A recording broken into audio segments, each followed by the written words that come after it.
Voyant les foules, Jésus gravit la montagne. Il s'assit et ses disciples s'approchèrent de lui. Frères et sœurs, chers paroissiens, imaginons ce matin que nous sommes assis, que vous êtes assis, au milieu de ceux qui se sont rassemblés pour entendre Jésus. Comme chaque dimanche, lorsque vous répondez à son invitation pour l'assemblée dominicale, pour la messe du dimanche, Jésus nous enseigne. Il veut en effet nourrir notre foi et réveiller notre dynamisme missionnaire. Aujourd'hui, il nous introduit dans ce qu'on appelle le sermon sur la montagne. Il commence par regarder la foule rassemblée devant lui, c'est-à-dire chacun de vous.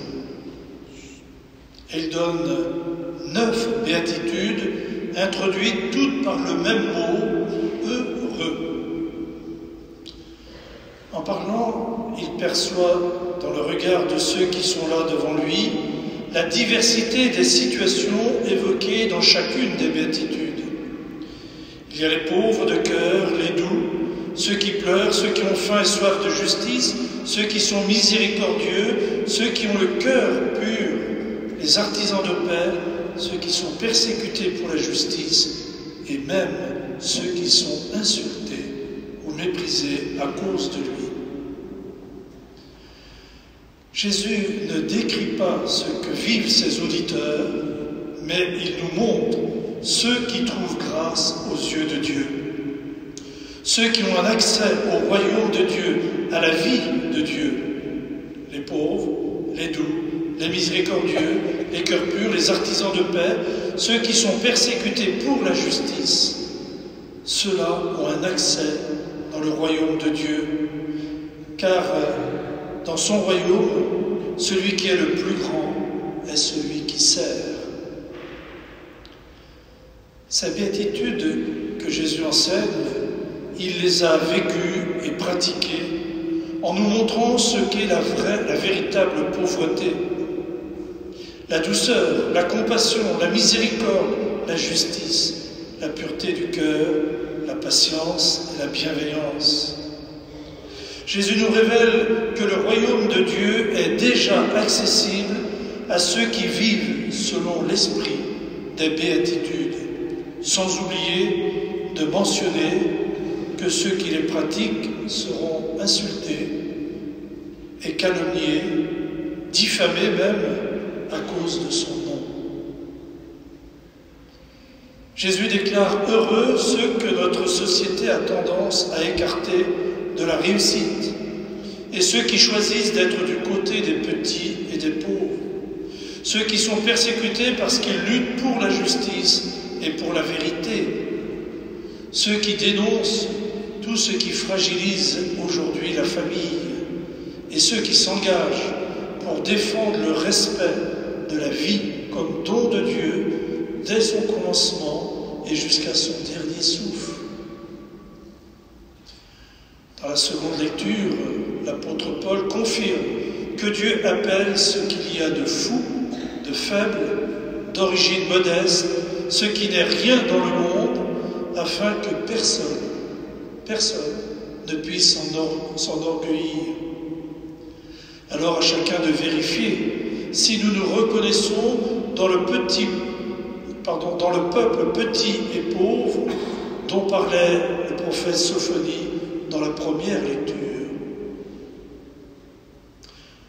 Sur la colline de Capharnaüm, Jésus n'avait devant lui que de pauvres gens, sans éducation religieuse et qui ne brillaient pas par leur qualité morale.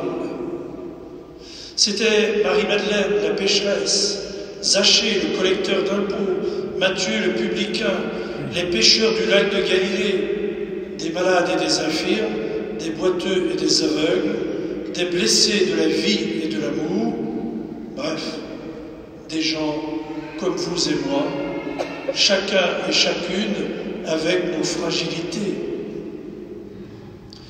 Mais Jésus nous appelle simplement à gravir la colline des béatitudes, à prendre de la hauteur, pour trouver en lui le bonheur auquel nous aspirons tous. Ne le cherchez pas dans les commerces ou dans les temples de l'argent. C'est le bonheur que le Seigneur inspire dans le cœur de chacun.